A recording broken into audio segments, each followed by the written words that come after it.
Welcome to Evolved Radio, where we explore the evolution of business and technology. Today on the podcast, I'm joined by Dr.Ray Hsu Professor at the University of British Columbia. He's the founder of the Virtual Reality and Augmented Reality Working Group and faculty in residence at the Emerging Media Lab at the UBC. When most people think of virtual reality, they tend to think of video games. And like many of us, Dr. Ray sees the value of VR in the gaming field. But his vision for its impact goes far beyond that. In particular, I wanted to talk to Dr. Ray about his views on VR and AR and its influence in education. If you enjoyed the show, be sure to subscribe on iTunes, Stitcher, or wherever you get your podcast from. Also, be sure to check out the webpage evolvedmgmt.com/podcast for show notes, links to my guests, and to check out previous episodes. Now, let's get started. With me today is Dr. Ray Hsu, who's a professor at the UBC, specializing in virtual reality and augmented reality. Thanks for joining us, Ray. Thanks so much, Todd. Really interesting to have you here. Obviously, you're someone who's spent quite a bit of time in the space, and interesting interplay between both the professional research as well as the professional development on the commercial side of things. So I think you'll have a bit more of a unique perspective on this industry that I think will be enlightening. Maybe we could start, just give me a sense of how you see the evolution of virtual reality and the augmented reality space. I think that the way that I see it developing is in terms of growth of audiences. So let me tell you about how I got into this space in the first place and where I saw the potential to be. I was teaching at a university and I became incredibly bored. I got the feeling that what it was that we said that we were doing as far as our mission was concerned, educating students and, pushing the boundary as far as knowledge was concerned, I got the feeling that there was a gap between what we said that we were doing and what we were actually doing. And so I actually left the university for a few years in order to jump into tech in downtown Vancouver. I joined a tech incubator in which I was developing a startup. And while I was there, I noticed that quite a few of the tech entrepreneurs around me became very excited about something called VR. I wondered to myself, what is this VR thing? And I threw myself into the VR community.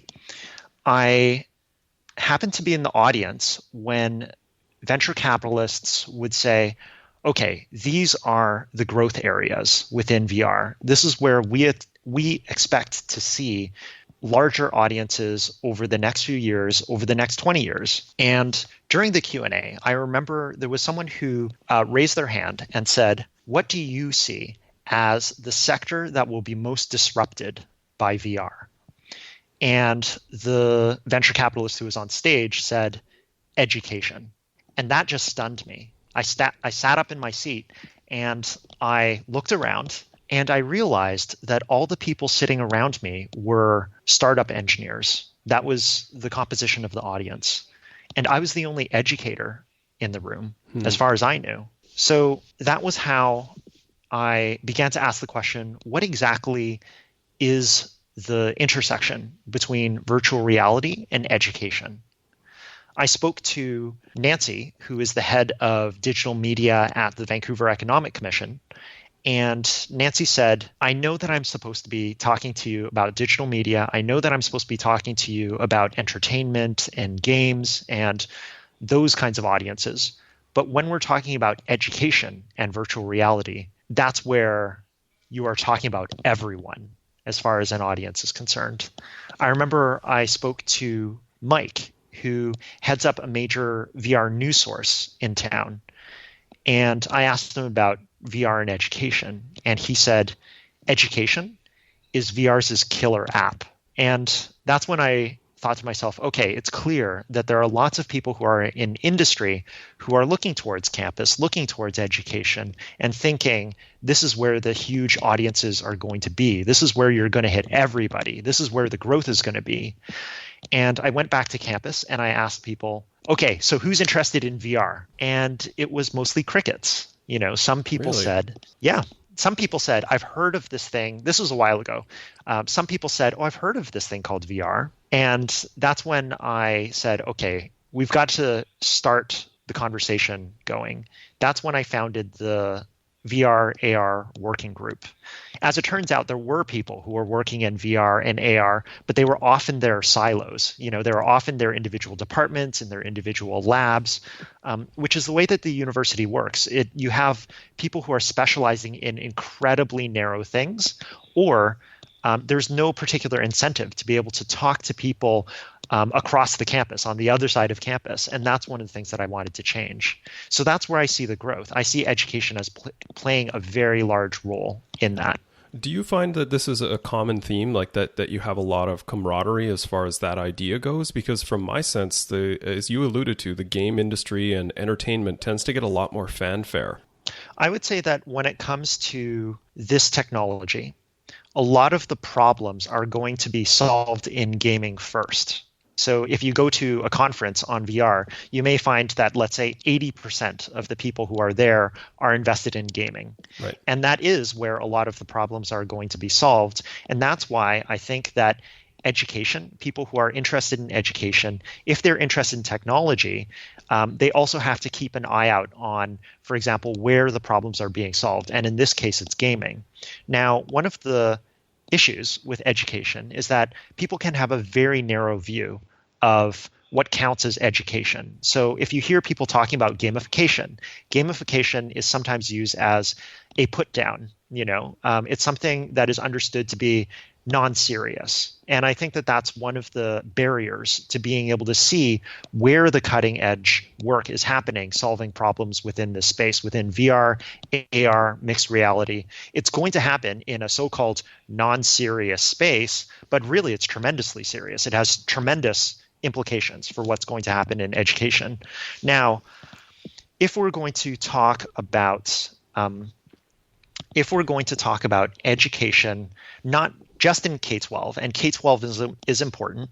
If we're not just going to talk about education within industry training, and we're going to talk about something like higher education, which is certainly my wheelhouse, one of the problems I think has to do with collaboration. If you have a company that is very interested in turning to education as a market, do they come up with their brilliant idea as to what they think is going to be an educational need that will serve students and teachers, and then impose that from the outside into the education system? Or are they going to collaborate with the educators who are tasked with bringing that technology to the classroom? So what you have in terms of educators within higher education are people who have been working on their particular fields for decades. They are geologists, they are archaeologists, they are social justice professors, they are historians, they are people who have spent decades writing books, collecting their notes on sheets of paper that are crumbling, and maybe they're using a chalkboard, maybe they're using overheads, maybe they're even using PowerPoints. But when you're talking to someone who is an expert at that level, I put that in quotation marks, but someone who is that kind of expert, if you ask them to spend a tremendous amount of time overturning the way that they teach in order to incorporate something that might be actually tremendously effective from the point of view of learning outcomes for students, that's actually a bit of a conflict. So what people from the outside of the higher education need to understand is the incentive system for the people, i.e. the teachers, who are going to be implementing this in the classroom. And there needs to be much more collaboration. Not just people imposing ideas from the outside as to how education should work. So maybe let's look at some examples. Like, what are some practical applications that you've seen, or that groups you're working with are talking about in education? How does it get deployed and utilized in that space kind of currently, and maybe some ideas of how you think it could roll out in the future? Sure. So one of the most exciting departments that I think that is taking on virtual reality at UBC is the Department of Geography. In geography, there is a tremendous emphasis prior to VR and all that on field trips. field trips are expensive to deliver. They take Right. a lot of labor, they take a lot of cost.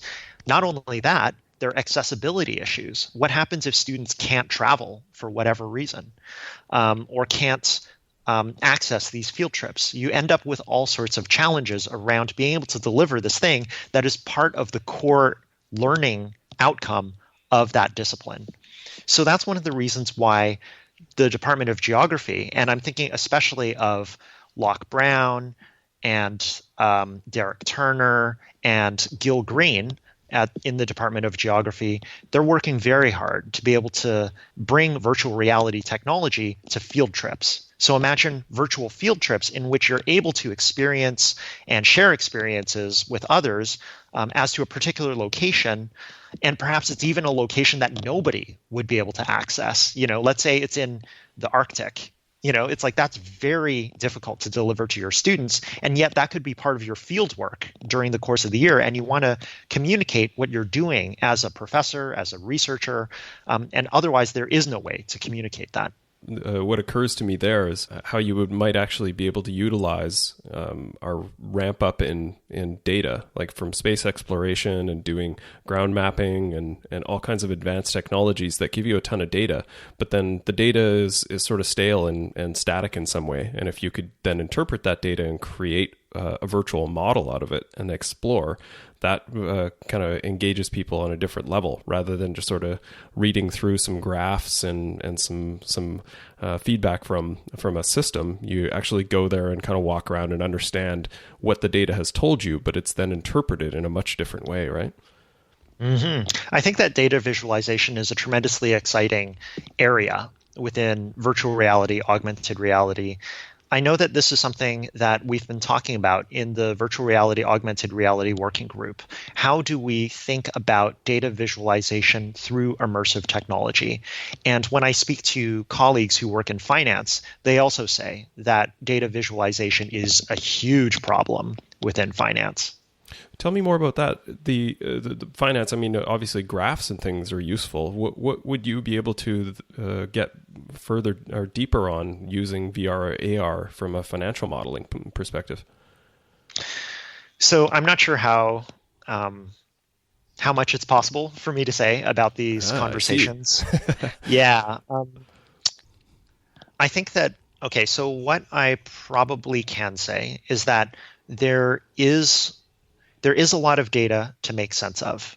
If you're trying to figure out why a certain stock is falling or why it's risen, and you're looking for some sort of explanatory model, I think that can be very valuable. It could be worth a lot.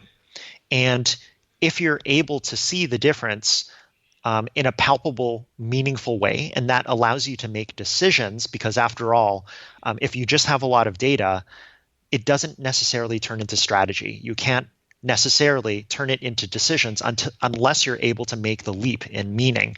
I've got all this data. Now I can turn something from business intelligence into something that is strategy and decision making. So I think that's actually a huge leap. And that's something that I think immersive technology could help with. Yeah, definitely. What about for me, I think one of the biggest pieces that I would see being useful is just the actual engagement of people, and to get the visualization of something maybe helps with, generally people are more visual learners. And I know for me, I struggled a lot with mathematics and chemistry and to some extent physics in school because they seemed abstract. And I was great at biology because I could kind of run a movie in my head and imagine the processes. And that was very repeatable and tangible for my brain.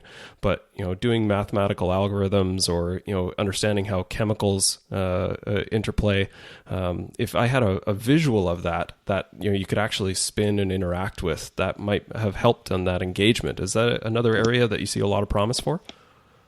Absolutely. And I think that it requires, again, collaboration with someone who knows what the teaching problems are, what the teaching challenges are within a given subject area. So let's say something like mathematics. What is really hard to teach students? What challenges do students encounter when they're learning specific fields? I remember talking to a mathematician colleague and saying, what do you think of virtual reality for solving concrete learning problems? And one of the things that she said was, you know what? I think this would really help with topology. And I asked, okay, so tell me more about that problem. And she said, well, when you're talking about being able to manipulate something in space, or just something that has surfaces, and you have this equation that actually represents something that you can understand, if you could see it in front of you and manipulate it, that would be it would be much easier to understand if you could see it in front of you and manipulate it. But when you just see it as an equation, it's very abstract. So she said topology would be a great area to be able to solve problems, teaching problems in VR. Here's another one. So there's a class called organic chemistry, OChem. I don't know if you took organic chemistry, but organic chemistry is a gateway class for people who are working in healthcare, people who want to go into the health sciences, want to become scientists. And there are certain things in OChem that are very difficult to grasp, and students buy these wooden models of molecules, and they attempt to fit them together. Yeah. And it's incredibly antiquated as far as a learning technology is concerned. After all, it's just this wooden model. But what it tries to teach is something that is actually very difficult to grasp in the real world. Because when you're talking about the level of the molecule, molecules just don't behave like how we understand objects to relate to each other in this scale of world. So if you can have a virtual reality experience in which the laws of the world behave the way that they do at the molecular scale, you could solve a huge problem within OChem. And in fact, in organic chemistry, people pay lots of money for tutors to be able to teach them how to solve this learning problem, how to move past this conceptual barrier. So from the point of view of being able to provide something that's very targeted to solve a learning challenge, that's another example. Yeah, that's a great one, actually, because obviously it's a lot easier to understand how things relate if you can touch and move them around. If you're in a room, you can kind of figure your way out because you can see, well, this is a door and there's a window, but it's in context. So if you have other fields that are a lot more intangible, you put them in context, then it feels, I guess, a lot more tangible to the brain, and maybe It starts to make a little more relatable sense, right? The way in which you just put it, in terms of it feels more tangible to the brain, just sent chills down my spine. Because I think one of the misconceptions within the university is that we learn just in our heads. Right. And I know that there are people who are able to be more open as far as the ways that people learn, but to be able to feel how things are, to be able to manipulate things with your hands, we're not just walking brains. It's like we come to make sense of the world through the way in which we can feel things, the way that things are tangible. And that does add to the way that we come to know things. We're not just, these brains on slabs. Yeah, I agree. I don't know, maybe to strike a nerve, but do you feel that there is some necessity for education as we know it to continue to evolve in how it's done? We have sort of this old model of lectures and people sitting in this room and hopefully paying attention, taking some notes. But to me, it does feel a bit antiquated. There's maybe some ways to make some of this learning a little more interactive, a little more immersible, and perhaps that really helps to engage people and get them to pay attention more. Is that something that you guys are looking at as well? Is how these technologies could actually change how people learn in the classroom? The short answer is yes. The long answer is that when I was a student, I was actually a terrible student. And the reason why was because I was not getting out of my education what I felt was meaningful. You mentioned lectures. I don't know how many lectures I sat through as a student, and I've been through a lot of school. When I look back on it, I have no idea how I was able to sit through that many lectures, and a lot of them were boring. Yeah, I agree. I had the same experience. Okay. If any of you out there in the audience were bored by your lectures, then let's figure out a way to make them not boring. I'll tell you what I did do. Instead of doing what I was supposed to be doing, I played a lot of video games. So this brings things full circle. Why did I, when I was a student and I was supposed to be learning, reading my textbooks and all that kind of stuff, why was I playing a lot of video games? Well, the reason why was because I was able to find in video games something about experience that I wasn't getting out of the ways that education was structured. And so when I turned to video games, this was in high school. I somehow managed to make it through high school. My teachers cared about me, but I devoted all my time to video games because I was not getting out of school what I wanted to. When I went to university, I thought that I was supposed to become serious and study serious things. Right. And that's what I did for a very long time. Now, when I got to do my PhD, I realized that there were some folks down the hall who were studying for their academic research video games. And then that's when I just did a total facepalm and I said, wow, I cast aside the thing that I was so fascinated with, the thing that I turned to because education was not giving me what felt meaningful. And now here are people who are studying it because of course, it impacts so many people's lives for exactly the same reason that it impacted mine. And I think that if there's anything that I can learn from that experience is that, in fact, video games does have something to teach us about engagement, about experience, about what it is that people are able to get out of video games that possibly education could learn from. I remember there was a speech given by Obama on the occasion of a talk on education, a speech on education. And at the very end, he said, it's time to put down your video game controllers and to pick up your textbooks. And I remember being dumbstruck by that. What exactly is this worldview that makes it so they're so oppositional that you have textbooks on one hand and video game controllers on the other? It's that kind of split, that so divided me. It split me in half when I was going through school.